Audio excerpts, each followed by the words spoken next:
Today we're gonna meet with the owner of one of the most successful restaurants in Baltimore. His name is Stevie Chu and he runs a place called Ekiben. By the way, the other day someone commented and asked me what kind of microphones I use. I use two Rode shotgun microphones. These are the Rode NTGs. I feel like they do a good job of capturing our voices while also capturing the crunches and the chews whenever we eat something. Looks like we're 1 minute away. So we're here with Steve Chu, the owner of Ekiben, and you're gonna select some great stuff for us to try today? Yeah. So what would you say are like the best selling items?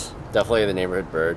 Okay. Tempura broccoli. We have like a new broccoli on the menu called Ramen Broccoli. That's my personal favorite. So Ramen broccoli. Okay. Yeah, and I love like all the shrimp on the menu. That's okay. Like, I've had the shrimp before, but I'm down to try it again. yeah, and we could probably get like a new vegan item. Okay. The bird eats. It's like Vegan? Yeah, it's like a veggie pakora. It's pretty good, man. Yeah, we're gonna do it. We're doing it. It's happening. I've yet to give a good score to a vegan dish. Find out. Are the tofu nuggets vegan? They are vegan. They are? Okay, wow. Yeah, let's definitely get those tofu nuggets in there. So we're gonna get like 58 things today. Like, okay, I'm letting you run with it. okay.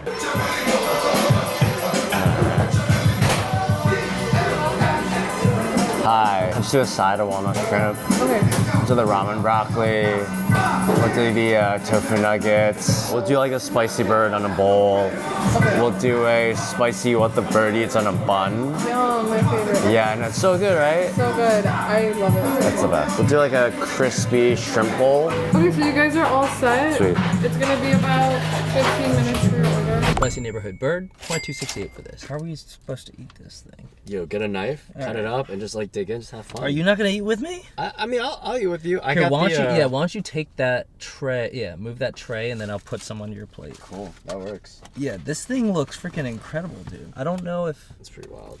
Is it usually this big or is it because I'm here? It's always this big. Really? Yeah, I mean, yo, Baltimore is like, it's like a big portion and flavor city. Right. So you can't not deliver on the portion. Damn.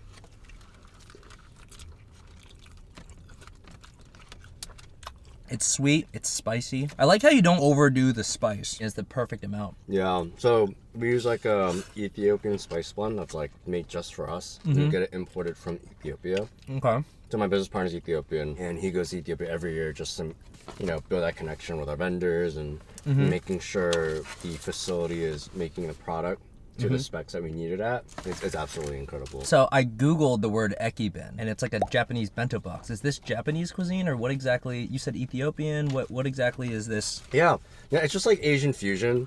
We don't really care much for authenticity or tradition. We think food should be fun. Right. We view every like ingredient as like paint. We're like painters, and we're just trying to make like this really awesome work of art. Painters like Van Gogh, not like the ones I hired for my place. I mean, sometimes might be like the ones. Yeah. I did an interview with Chili Pepper Cooks. He was saying that their cuisine is fun fusion. And then How would you describe it? What is it? It's straight fusion. I would say fusion fun type of foods. So it's kind of, That's a great term. right? Fun Yeah. fusion. I think that's gonna be the name for our next restaurant. So what ethnicity are you? I'm from Taiwan, born and raised in Maryland. Right. I grew up in like Montgomery County, Baltimore County, just like all around the state. Went to UMBC. Yeah, me too, dude. Hey, go Big Dog. Wait, what year did you graduate? 2012? When UMBC beat UVA, did you go crazy? I think so. I was at the bar, so it was kind of hazy. I went absolutely crazy. It was like one of the greatest days of my life. This is fire, bro. You like it? Yeah, do you get sick of eating your own food? No, I mean, we do a lot of like tasting. What would you rate your own dish?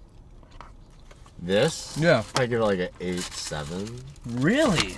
Yeah. Why are you lowballing yourself, bro? I mean, there are other things on the menu I think that are much better, like this. They're better than this? I think so. You got juicy chicken, the outside is crispy, you got this like sweet sauce, but it's also spicy.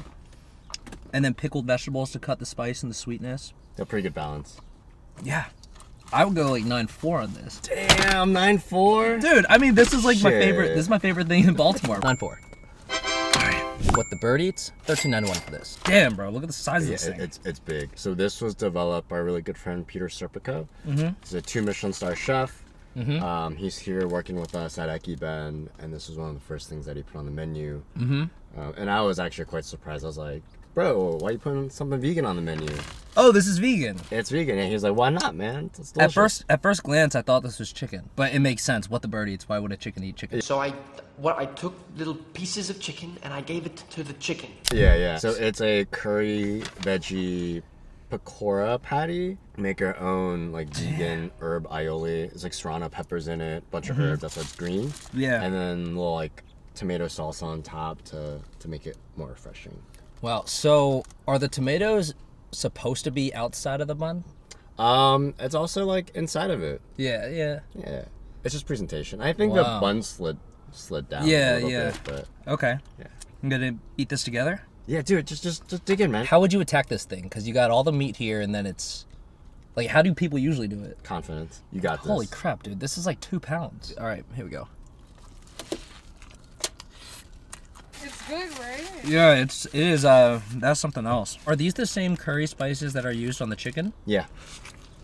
Yeah, a lot of times people ask me like, hey, what's your favorite thing on the menu right now? I'm like, it's probably that as like a whole meal as a bun. On the rice bowl, I don't think it's as satisfying. Right. Like I think like the soft bun, the crispy patty, and like how soft the patty is on the inside. I think it's a really fun textural contrast. And they're like flavors you kind of wouldn't really expect from Ekiben. Right, Which I think is like pretty cool. I love that you mentioned the contrast because that's always what I look for in food. I realize that that's what you guys do. You know, there's always something that offsets sweet and spicy, something that's like soft and something crispy. Like you guys do that in almost every dish. But I like meat a little better than this. Yeah. It's still good. It's still good. Don't get me wrong. How would you score this? I'd probably give that like a 9.2, but I kind of feel like you're gonna give this like a 8.4 to 8.7. 8.5. 8.5? Yeah. Okay. I mean, it's still drive out of the way good. Yeah. But not from me. Yeah. You know what I mean? You're very much of like the sweet and savory kind of vibes. Sweet, savory, but also, yeah, And meat. spice. If you throw that third option in there, some spice, a nice trifecta, Yeah. that's how you get in the That's 9 it. status. 8.5. Ramen broccoli, 9.67 for this. This is different from your tempura broccoli? Yeah, so it's so like crispy tempura batter broccoli. We make our own in-house ramen seasoning. Okay. This was also developed by Peter. So you're gonna have back-to-back Michelin star chef designed. Wow. Do you ever like butt heads with the Michelin star chef? No, he's like one of the It's best still- chefs you- in the country. Like, You can there's still no- disagree with him. He's pretty awesome. Okay. All right, let's take a bite together. Yeah, I'll probably say this is the best deal in America at Ekiben right now. All Cheers, right, bro. cheers. So, it comes with like a sweet soy aioli. So dip it together. Okay. Do you guys like dry out these broccolis before you fry them? It is a top secret technique. I cannot tell you, but we've got through a lot of it. Sweet soy aioli. Damn, top secret. Top secret. Can't tell you. Would have to kill you. Cheers. That's actually pretty nice. Right? Yeah, it's like it a goes really well with flavor it, yeah. you wouldn't expect. It looks like peanut butter, but it goes really well with that. The reason why I was asking you about how you crisp these up was because I'm always trying to make the ideal chicken wing. And I know that the way people do it is like they basically dry out the skin ahead of time. So you have to sit in the fridge. You need a lot of fridge space to accomplish that. You probably do something similar with this. Anything like super crispy consistently is an incredible labor of love. Right, It exactly. takes a lot of time to takes get time. it done. Yeah. Takes time. I mean, even McDonald's fries, like, no matter what you think about it, that is an incredibly long and arduous process to make that product consistent every single time. And they're actually some of my favorite fries in America. So. Yeah. McDonald's fries are top. Yeah. Top. What did you major in at UMBC? Economics. Me too. Yeah, nice. I was financial econ. Oh, so I started off as financial econ, Right. and I just saw all the formulas. I was like, this makes no sense to me Yeah. whatsoever. Did you work as soon as you graduated, or did you go right into opening a business? Yeah, so during I think like junior year of college, I worked at Chipotle. Oh, okay. Yeah, and then I helped them open up their new Asian concept. A new Asian concept. Yeah, it was called Shop House. It was like their like Thai restaurant, and it was in DuPont. So I would commute from UMBC to DuPont. Wait. Okay. Chop House is owned by Chipotle. It's called Shop House. SHOP. Shop House. They had one Yeah. in Columbia. Yeah. correct. Oh, you helped them open that Yeah. in while you DuPont- were there? in DuPont Circle. Yeah. Really? So What? our commute, and that commute was terrible. How did you help them open? I was a part of like the opening team.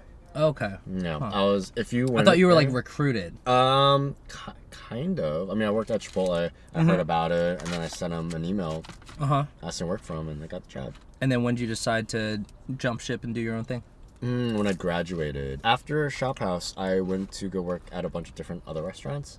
Worked in New York, some places in Baltimore, and then my dad's general manager like got really sick, and he needed me back home. So I had to like jump ship from New York, and I have to like help out my family. And also my grandpa had a stroke too, so like all these things man. like came together, and I was like, I have to leave New York. So I came here, came back, helped my dad manage his restaurant. What kind of restaurant was It that? was like a Chinese American restaurant. Yeah, and then I just wanted to be more creative. Like I didn't want to keep on making orange chicken. So did you liquidate that restaurant in order to open yours, or was it? So I was actually working full time Okay. when I started Ekiben. So I would like R&D after work. So I would work from 9 a.m. to like 11 p.m. I'd close down the restaurant, and then I would R&D from like 11 to like 3 a.m. And then when we start up the hot dog 11 cart, to 3 a.m. yeah, because it's like like cleaning, cook. Yeah. all that Wow. shit. And then when we start up the hot dog cart, What hot dog cart? so Ekiben started off as a hot dog cart. What? Yeah, so we're at the farmer's market, and we did that for 2 years before our first restaurant opened up. Yeah. So we're like Baltimore's food truck to restaurant success story, but we couldn't afford a food truck, so we you bought guys a a hot cart. dog cart. So you're a hot dog cart to restaurant success story. Yeah. What? Yeah, real scrappy, real Baltimore. Dude, you gotta bring back the hot dogs. Oh, well, so we never sold hot dogs, but instead of hot dogs, we'd have like our Thai chicken meatballs, we had like braised meats. Okay. So imagine like a Chipotle line, and we just did that with the hot dog. Right. Assembly line hot dog. Wow. Yep. My parents ran restaurants. They start off with an ice cream cart Yeah. in a mall. Yeah. Fuck yeah. Went from ice cream cart to cafe to restaurant and then urgent care, which was a complete spin. But Yeah. Wait, what? Wait, what? my dad, he's a pharmacologist, and then he knew that urgent cares were on the up and up, and then he liquidated the restaurant to run that. He went from restaurant to urgent care. Yeah. I mean, he has background at like Hopkins Yeah, and yeah, stuff, yeah. so yeah, it made sense Wow. for him to make that jump. So whose idea was it to do the food business? Definitely my mom. My mom always drives those kind of ideas. Oh, To yeah. this day, she still wants to make some food. That's awesome. She talked about making like a lemonade stand like recently. She just has ideas. She's retired now. She just wants to see people, I guess. Yeah. But a lemonade stand is a pretty low lift. Right. You said you would go 9.5 on these? Probably like 9.2. I've never had someone make the broccoli like this, crispy. While I was talking to you, I was snacking on them like chips. They're like really addicting. Right. So the idea for this came about when I was driving to one of the Ekiben stores, and I saw this dude like 4 blocks away from the store digging his finger into like the tempura broccoli and eating it, and I was like, man, your fingers must be so sticky right now. Like, I feel so bad. So we immediately like did a This is dry crazy. version. Yeah. This is crazy. 9.2 on this. If you ate this 30 minutes later, you'd probably give it like a 9.2 or 9.5. It's better Well, as it sits. it survives. That crunch is crazy for broccoli. Crispy shrimp, $22.87 for this. Why are all the menu items priced that way? Like no 99. Is it including the tax? So we just didn't want to get pennies anymore. So including tax, it ends up like rounding Oh. out to like Hey, but they're ending the penny. I know. Yeah. So we did it at a very good time. Right, So now right. we don't have to pivot. Or did you get that idea from someone, or that was just a unique idea? It was just like we had to like go out and get change all the time, and especially people don't use cash that often anymore. So it's a big chore to go out to get change. So like, how do Right. we make this less of a chore? Well, like we'll just take off pennies, I guess. Right, Yeah. right. This thing looks glorious. And it's only been sitting for 15, you said? It sounds crunchy. Yeah, it might have been like 30 minutes. Right? Damn. How you get the crunch like that? They're awesome. That's insane. And you said I gotta try it with the rice? Yeah, so it's crispy shrimp. Uh-huh. Do like pepper salt seasoning. So if you had like pepper salt shrimp, it's like our take on that. We have like 16 different spices in there, so it's like a lot of stuff. Yeah. And then we toss it with like crispy garlic, crispy shallots, basil, mint, cilantro, raw onions, and then we top it on some jasmine rice. But in the middle of the jasmine rice, we add like a sesame sauce to it with a little bit of like Chinese barbecue sauce. Mm-hmm. And so for me, the best part is when all like the herbs and the garlic mixed with the pepper salt fall on top of that rice and you mix it up. It's like Dude, it's like the best bite in the entire restaurant. That's the best bite. now that you explain the rice to me, I can actually taste it. But before, I just thought it was just jasmine rice. No, so good. I really like the aesthetic of Ekiben. You guys have a lot of anime on the walls. Are you hardcore anime fan, or is that just a Japanese thing? Like you wanted to make it Asian themed? We built it because we wanted to build a place that we actually wanted to go to. Mm-hmm. So before it was Ekiben, restaurants in Baltimore were kind of like white tablecloth or like, you know, like a chicken box, right? Yeah. There's like nothing like in between. Trying to make it a vibe. Yeah, and it wasn't like approachable, right? Like you don't really For sure. want to go to a white tablecloth restaurant all the time. It's kind of stuffy and uncomfortable. And I don't really want a chicken box all the time. Yeah, exactly. So we tried to build something that catered to us and who we were at that time, in a place where like all Baltimoreans could just come and just enjoy themselves. Right? Like Baltimore is kind of polarized. Yeah. So we wanted to make a space that was just comfortable for everybody. Yeah, I mean, I'm very comfortable peeing in front of Goku. How long did it take to set up all of those comics, or is that just like a one wallpaper that you bought? It's like It looks like it was specifically designed. nah, because we had no money when we built it. Uh-huh. I had a bunch of like old comics laying around. And we just cut them and just throw them on the wall. Damn. Yeah. Who was in charge of cutting? Dude, that is like all of us. hours of cutting. Holy... It's a lot. It's a lot of work. Yeah. I know that you're expanding now. Is it hard to get a hold of more comic books to open up the other restaurants? eBay, baby. Yeah. eBay all day. Wait, so you do or don't have a favorite anime?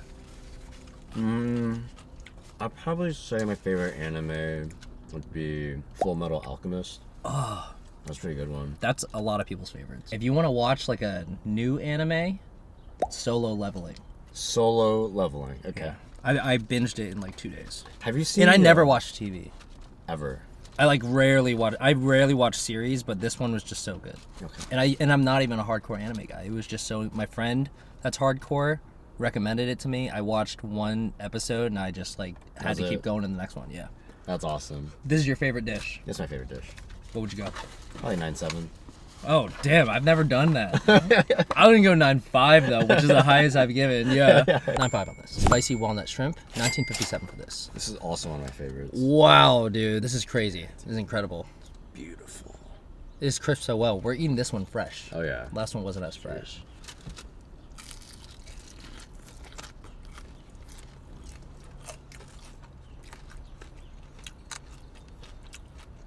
My parents are gonna watch this video and they're gonna drive here like immediately. I think this is the best shrimp I've ever had in my life.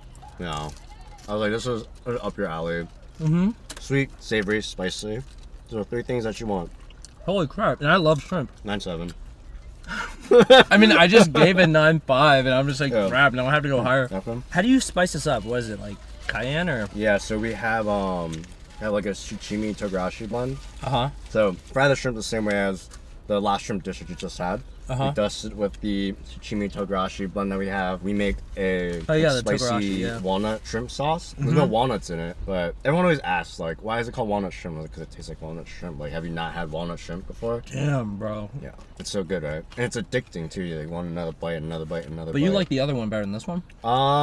So I like that bowl as Yeah. a whole, Right. but I like these shrimp. On its own. That's like an appetizer type thing. No, Yeah, the spice level on this is perfect. no. And then the crunch and crisp, it's both, right? And it's like the shrimp's not overcooked. But it's also kind of light. The breading doesn't feel too thick. Like No. if you think of like a tempura, it's always like really thick and fluffy. This is like really thin, but the crunch is crunchier than some tempura I've had. And it's not greasy either, so you don't feel terrible afterwards. Like we're trying to make, I guess, counter service into like an art form. Yeah. A lot of people tell us like, oh, you guys turn frying food into art form, and I mean, I think that's a really, really good compliment. 9.6 on this. I would travel the world for this. It's awesome. There's this one dude that pulled up during lunchtime in a pickup truck. He ordered 3 orders of that. I was like, that's all for you? He's like, yes, want lunch. I was like, that's like $70 with tax. Yeah. Tofu Nuggets, 9.67. All right. This is one of my favorite things. Yeah, I was gonna say, like, when we first met, you're like, tofu nuggets are my favorite things. Dude, it's freaking awesome. I don't know what's wrong with that. I already know what this is, but I'm just gonna enjoy. This is probably like a 9.97. We'll get the 9.7. Oh, I've already scored this, but that shrimp takes the cake. Mm-hmm. I know most restaurant owners, they run margins like 10% net margins. What kind of margins you run? So they're also not very high. But at Ekiben, you can get like a really good deal because we don't have to pay bartenders, we don't have to pay servers. Right. So literally, every ounce of our energy is spent towards getting you the best quality product, cooked the best possible way for the lowest possible price we can get it at. So what was the biggest thing that you needed to cut out to up those margins? We don't think about it as like spending money and cutting costs. It's more like how do we conserve our energy to put it towards things that matter to the customer. Right. So making sure product comes out all the time, consistent quality, like that's a lot of work. That's a lot of focus. Right.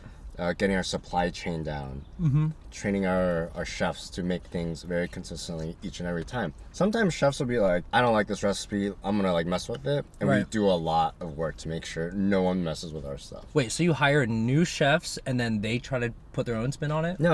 Well, like everyone that cooks at Ekiben Right. is like trained as a chef. Right. So sometimes like they'll get really creative.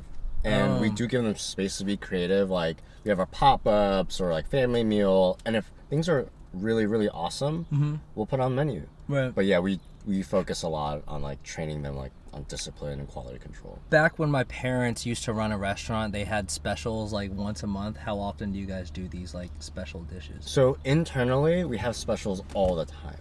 Okay. But a lot of times, these specials don't make it to the guest because PhatVick's not gonna give it a 9.7. You know. Like, I'm not having PhatVick come like, yeah, this is like a 7.2, bro. Like, Right. What? No. Like Right. we're Ekiben. We're Asians, not Biesians. Yeah. And it's like 9 or above. That's There's it. nothing. Yeah, there's nothing here that's below 8.5. I'd say. Yeah. Actually, there is something that I was like okay about. It's just a little it was all kind of mushy. I think it's like the original. Oh yeah, that's off the menu. I go like 8.1. Oh really? That's off the menu. Yeah. I told you. I tried that one time Yeah. and I gave it like a mental note, like Yeah. 8.1 on that, just because it was like it was too mush. Yeah. You know what I mean? It was Yeah. hard to eat, and I was like, why would I get this? And why is this called the original? Like, I Yeah. feel like when you go to a new restaurant, you see something called the original. You're gonna get it. Yeah, right? Yeah. And it doesn't really represent you guys. Yeah. Like I said, Asians, not Biesians, man. Right, right. 8.1, gotta go. But like the original is what got us from a hot dog cart to a restaurant.